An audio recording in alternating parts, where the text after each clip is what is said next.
regrettable, comme je le dis, de par ma formation, je ne suis pas un partisan des coups d'État. Et je ne pense pas que les coups d'État soient vraiment la solution pour le développement d'un pays. Mais je suis aussi de ceux qui pensent aussi, et là je suis convaincu, que la démocratie, elle aussi, elle a échoué.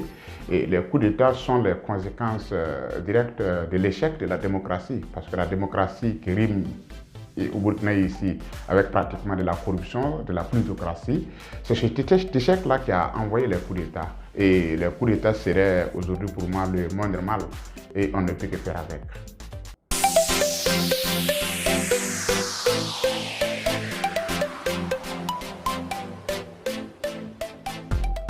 La démocratie avait pris un coup même bien avant les coups d'État, parce que la démocratie que nous vivons ici n'est qu'une démocratie de façade. Ce n'est pas la vraie démocratie, c'est plutôt, comme je l'ai dit, c'est la plutocratie. C'est le pouvoir des plus riches. Et quand les plus riches ont le pouvoir devient, l'État devient comme une entreprise où on se partage les dividendes, chacun investit selon son capital et chacun attend à un retour sur investissement. Et là, que font les masses rurales? Les masses rurales ne gagnent rien.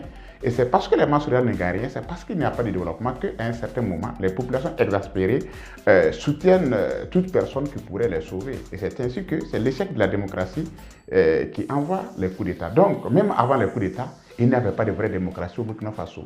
C'était une démocratie de façade. Et cette démocratie de façade, c'est d'abord l'élection de Roch Marc Christian Kaboré en 2015, qui n'est rien d'autre qu'une usurpation électorale, parce que Roch a été élu sur quelle base? Sur la base des milliards. Ce n'est pas la démocratie. Ce n'est pas sur la base des idées, ce n'est pas sur la base d'un projet de développement. Roch a été élu parce que Roch était le plus riche des 13 ou des 14 candidats qui sont présentés en 2015. Et en 2020, c'est pratiquement le même scénario qui se reproduit.